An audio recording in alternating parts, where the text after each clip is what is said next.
What's up, fam? It's Smiles for Miles. Welcome to my channel. Welcome to Gig Life Driver.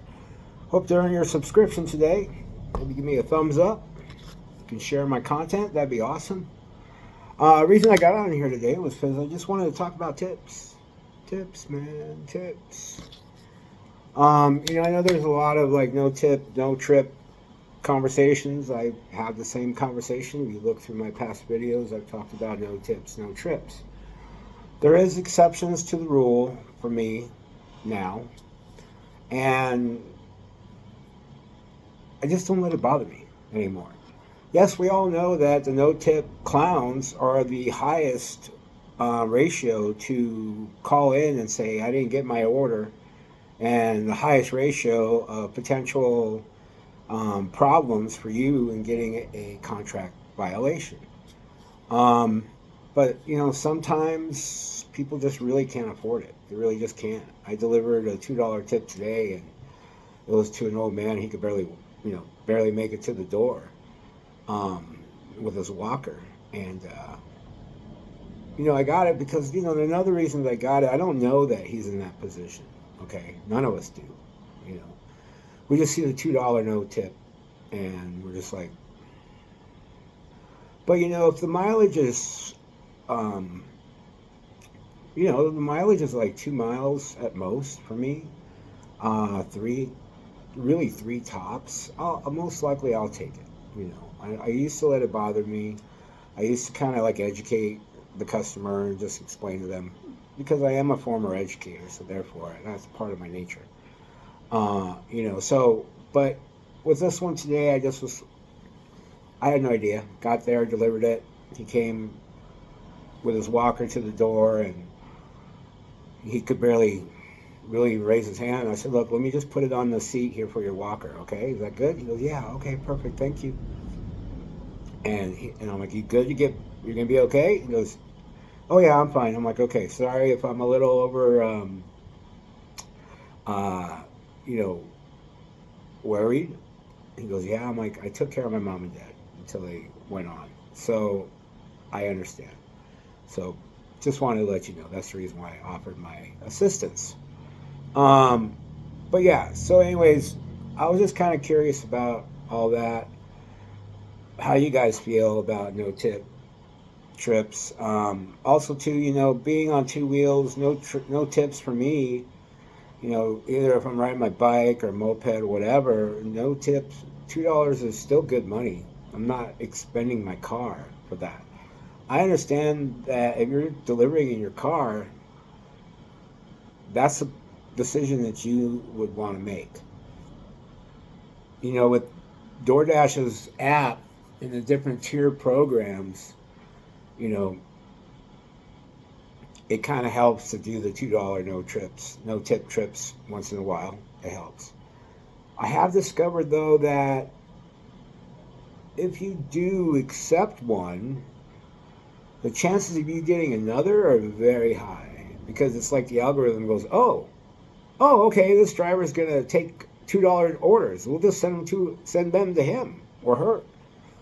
So I have noticed that. I have noticed if you pick up a $3.50 order, um, they'll start sending you orders in that range, 350 and above.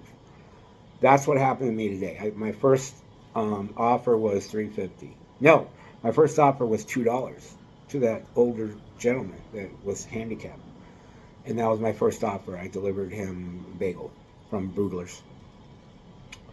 After that, try to send me another one, and I'm like, no, I'm good. I did my thing, and I'm good. I don't need to. So I think they developed that. They redid the algorithm again or the app again because before, if you denied an offer, a $2 offer, you'd be sitting and idle waiting for orders to come for a little bit. It was like almost punishing you for not doing it. So today, I did that one, and they want to send me another one. I said, no, I'm good. I declined it. My second official offer was $3.50. And then from there, it just progressed. I had a couple caterings to do. I had a 22 sandwich order and pick up on my scooter. or my moped, whatever you want to call it. I had another smaller catering, but still catering, large order. So it was good. Today was good. Yesterday was just a shit show. I didn't do well at all financially, money wise, making money. But today was good. Today I did $80, so I'm pretty happy about that. And I did it from 11 until about 2:30. It was just a little too cold being on my scooter because the temperature is going to drop today and the high is only going to be 59 tomorrow, and that's not going to happen until like 3 o'clock. So tomorrow morning when I go into work at 11, it's going to be like 52, and you can guarantee like 10 to 15 degrees colder wind chill factor on two wheels. But in the same avenue, the other two-wheelers might not be out delivering. I didn't see any other two-wheelers today. Yesterday I saw a ton, and it was slow yesterday. Today I didn't see hardly any. I didn't see any two-wheeler deliverers today. It was kind of slow in a lot of places, and I think it had to do with the results of the election. A lot of people are trying to wrap their head around having that guy in office again after. Well, I'm not going to get into the politics. If you know, you know. If you don't, educate yourself. To have that guy back in office, so that always reflects. It always seems that in industry and business industry, because I've been an entrepreneur part of my life too before I became an educator. After the election, if a Republican wins, business is slow. If a Democrat wins, business is hopping. And that's from my personal experience here in Tucson, owning several businesses. It's been notorious like that. So I know I can call that. And friends of mine that are Muslim that own a restaurant that I pick up orders from, they're slow. Usually I go in and it takes a minute to get an order because it's like a little kitchen, one cook, and great food, by the way. But today they were slow. Food was ready. I was amazed. So, that's what happens after election. I don't know about your guys' marketplace after the day after election, if that's the case, but I know for me and my time owning businesses in this city, Tucson, notoriously after an election, a Republican wins, businesses down that next day. But, yeah, that's about it with that one. It's interesting to me that they haven't figured out how to decipher between when a dasher is using a bicycle, using a moped, or I should say a bicycle, electric bicycle, moped, motorcycle, or car. They haven't learned to decipher that. Uber's pretty good about it, but yesterday I experienced an Uber thing that I put my preferred vehicle from a Kimco S to a different Kimco, and it's a bigger model, and they sent me a 6-mile, 12-mile round trip, actually 14-mile round trip, pretty close, it was 13.9 for $550. And Uber didn't even show the address; it just showed the street, and it was hilarious. I did it. I did the order. It was a journey. I think that's another reason why yesterday financially it was a shit show for me, because they snuck that order in and I didn't realize where it was going. I didn't recognize the street. I thought I was going a different direction. Come to find out it was a 30-minute round trip delivery, 40-minute round trip delivery. So that really killed my money being made yesterday. I mean, put it this way, guys, I did $30 yesterday. And it was election day, and it was dead. Everywhere was pretty dead, pretty quiet. And then also, too, I recognized that DoorDash algorithm likes to send you one day of just garbage. Like one day if you're on two wheels, on a bicycle or a moped, scooter, you get one day. It seems, for me, at least in my marketplace, one of the days of the week I work is garbage. It's like it's working extra hard just to make your quota for that day. So it's weird. Other than that, though, I mean, things are somewhat moving regular.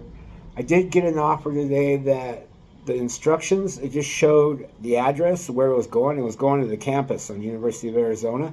Shows the address, which is fine because different buildings are, the address is shown.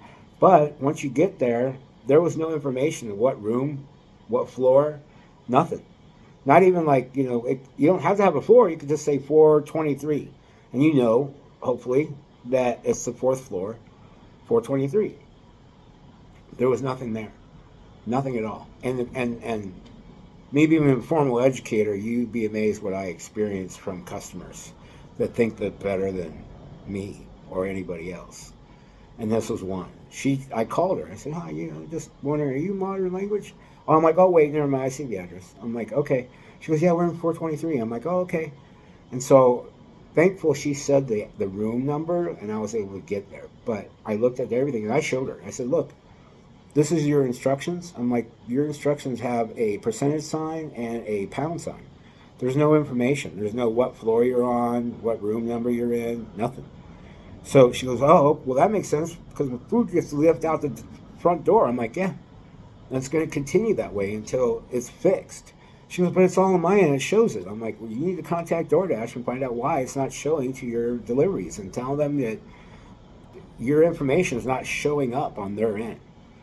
She was like, okay. And she was trying to be argumentative. I said, look, I have a PhD and I couldn't find you. I'm a former professor of art history and I couldn't find you. And she was just like, that shut her down. Because once these educators know that your education precedes theirs, it's like a hierarchy. It's like the FBI is higher than the local police, and PD knows if they fuck around with them, they're going to find out. Well, it's the same way in education. When even though she's a college educator, she doesn't necessarily have a PhD. She's probably not even an instructor. And here I am with a PhD, and I'm a former instructor, retired. I exceed her pay grade, even though I'm retired. So that stopped her wanting to be turning into a Karen, because she was turning into a Karen. And I just smiled at her. I'm like, I have a PhD, I couldn't find you. I'm a former professor of art history, and I couldn't find you. So I don't know what to tell you. On your end, you see it, but between your end and the delivery driver, it's being lost. So you might want to contact DoorDash and do a follow-up. Let them know that your information is not, and I repeat, not on the instructions for us to get here. And that way I'll save you some time and energy climbing stairs. We'll do the climbing of the stairs and up and down the stairs to get the food to you. None of us really care about that. Some of the drivers are really old and handicapped, and it's harder for them, but a lot of us don't care. And that way you don't have to walk downstairs and get frustrated. Because now you've seen it in black and white, correct? And she goes, yeah, now you've seen it. That's what we're getting. So you understand that whoever you rated a poor rating because of this, that's DoorDash's not giving us the proper info, even though you gave it to them. And you should be following up with DoorDash to make sure. When that first happened to you, you should have called in to DoorDash and not complain about the driver, but just ask, do you think my stuff is getting here, my address? I'm having an issue with it. It's not the driver. The food got here, but it's not getting to me at my office. And she was like, okay, that's a good idea. I'm like, yeah, give it a shot. I hope all is well. And she's like, I thank you so much. I'm like, oh, you're very welcome. I appreciate your support so much. Keep doing the great things you're doing with these kiddos. Have a blessed day. And I walked. But that was something I experienced, that literally on the information, and it'll usually say it. Like, if it's not written down, it'll start, the app will talk to you, right, guys? It'll talk to you. It'll tell you the customer's instructions, blah, blah, blah, blah, blah. But majority of the time, the information's on there, and the app will talk to you at the same time. But this one, it just said her address. That was it. No fourth floor, no nothing. So, yeah. So that was another thing I experienced with the app. I really just would love to see them stop developing the app so much. It's such a simple application that it's not really necessary to do all that. But that's up to them. That's their gig. They just had the quarterly. They showed a loss. They showed a profit margin. I own stock in DoorDash. You guys should too, even though it fluctuates and there's been nothing but a loss. You can get it fairly inexpensive per share. I'm not giving you advice about buying stock. I'm just saying you should think about it. How about that? There we go. So, anyways, the quarterly came out and they showed a loss, a loss. So, and they were talking about autonomy. They're nowhere near that. Autonomy delivery, they're nowhere near that. They've been working on it forever, but they're nowhere near that. There's too much involved when drones are coming, thinking about the drone situation, the licensing involved, the airspace licensing involved. They're nowhere near that. And I don't feel like they're going to take away that from us as far as the drivers are concerned. They're going to need us still. One thing that's interesting drivers are doing in my marketplace is that they are boycotting certain restaurants. Come to find out, I don't boycott any restaurant. Actually, no, I lie. I do. I boycott one. I just refuse to go there. The time waiting there, it takes forever. They ignore you when you walk in the door. They don't care. They don't care about you. They don't care about they barely care about their walk-in customers, and they definitely do not care about their call-in customers. Their orders for delivery and orders to go, they do not care. So I don't waste my time with that place. I have to figure out how to set it up on my app to not receive offers from there. But I got one today, and it was fairly decent pay, but I just refuse to waste my energy and my time dealing with stupid. One thing I've discovered that a lot of these mom and pops, the majority of them are stupid people that own them. They don't understand anything when it comes to that.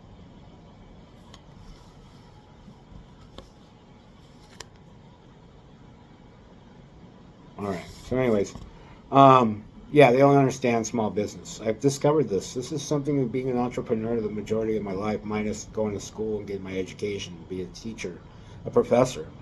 I've noticed that. A lot of these mom and pop businesses just don't really understand. And they own three.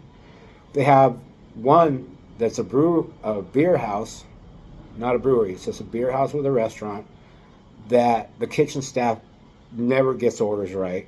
I've heard so many complaints from people that don't go there anymore.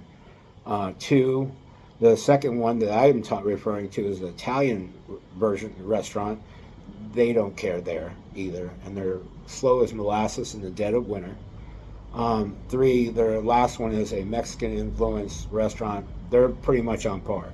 If I get an order from that restaurant, I'll go get it because it's a good pay, quick turnaround, everything's top-notch. I used to be an executive chef when I was 18 years old, guys.